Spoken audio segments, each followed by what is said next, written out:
नमस्कार दोस्तों, डिवाइन योगी चैनल में आपका स्वागत है। हर व्यक्ति चाहता है कि उसका घर सुख समृद्धि और धन धान्य से परिपूर्ण हो। इसके लिए वह निरंतर प्रयासरत रहता है।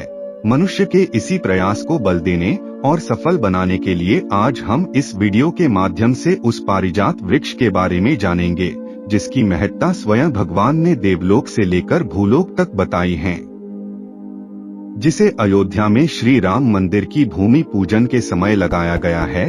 तो चलिए वीडियो को अविलंब शुरू करते हैं। पारिजात की उत्पत्ति इस धरती पर प्रकृति की तरफ से दी गई कई तरह की दिव्य और अमूल्य संपदाएं मौजूद हैं, जिनके पूरे उपयोग और लाभ अब तक कोई नहीं जानता। उन्हीं में से एक है पारिजात वृक्ष, जिसे हरिवंश पुराण में दिव्य वृक्ष या कल्प वृक्ष भी कहा गया है। आयुर्वेद की दृष्टि में इस वृक्ष के हर हिस्से का इस्तेमाल औषधि के रूप में किया जाता है। मान्यता है कि इस वृक्ष की छाया में बैठने से शरीर की सारी थकान उतर जाती है। इसे पारिजातक, हरसिंगार, शैफाली, विष्णुकांता, शेफालिका, रात की रानी, प्राजक्ता, शिवली, गुल जाफरी और नाइट जैस्मिन आदि नामों से भी जाना जाता है। पौराणिक ग्रंथों के अनुसार पारिजात वृक्ष समुद्र मंथन के दौरान मिला था। इस चमत्कारी पेड़ को इंद्रदेव ने स्वर्ग वाटिका में लगा दिया था।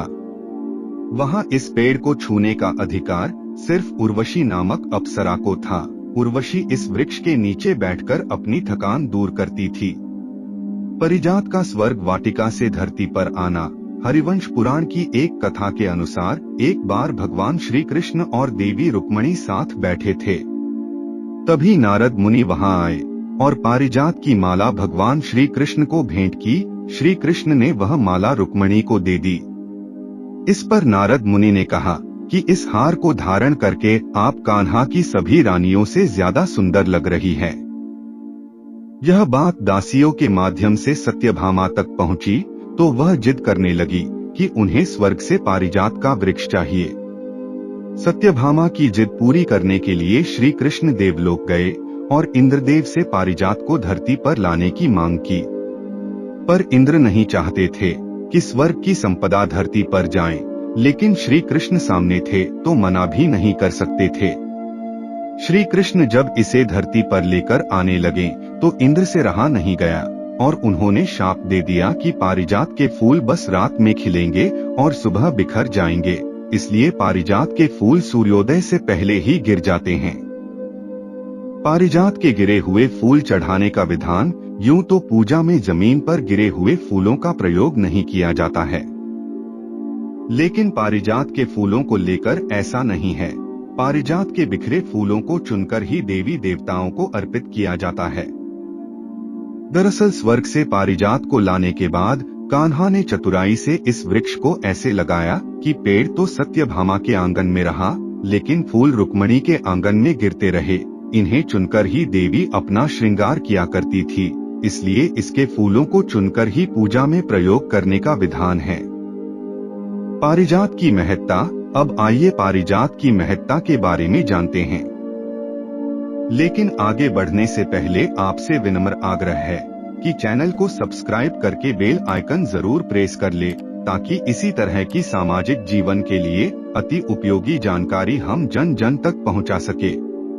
पारिजात के फूलों को खासतौर पर लक्ष्मी पूजन के लिए इस्तेमाल किया जाता है, लेकिन केवल उन्हीं फूलों को इस्तेमाल किया जाता है जो अपने आप पेड़ से टूटकर नीचे गिर जाते हैं।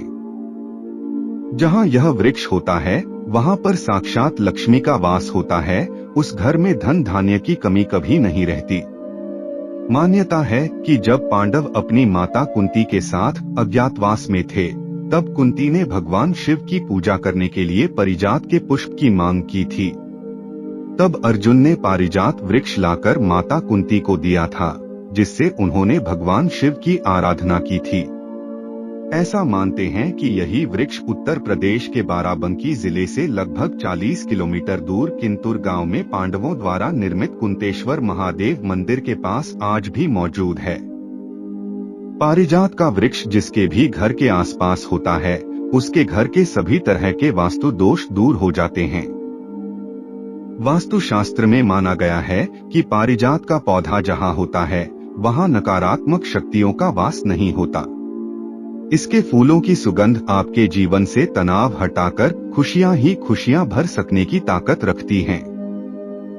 इसकी सुगंध से मस्तिष्क को अपार शांति मिलती है।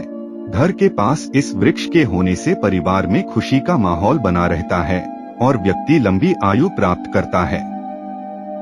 शादी के बंधन से बंधे नए जोड़े यदि इसकी पूजा करते हैं तो मान्यता है कि इसके आशीर्वाद से दोनों के बीच अनंत प्रेम और वैवाहिक आनंद बना रहता है। इन सब के अलावा पारिजात में बहुत सारे औषधीय गुण भी हैं। इसका उपयोग सर्दी खांसी के इलाज में और अर्थराइटिस और साइटिका के दर्द को कम करने में, पेट के कीड़ों को मारने में और इसके पत्तों को घाव भरने के उपयोग में लाया जाता है। लेकिन आप इसका औषधीय उपयोग किसी आयुर्वेद डॉक्टर की सलाह से ही लें। आज की वीडियो यहीं समाप्त करते हैं। अगली वीडियो में किसी नई धार्मिक महत्व की जानकारी के साथ फिर मिलेंगे। तब तक के लिए जय श्री कृष्णा।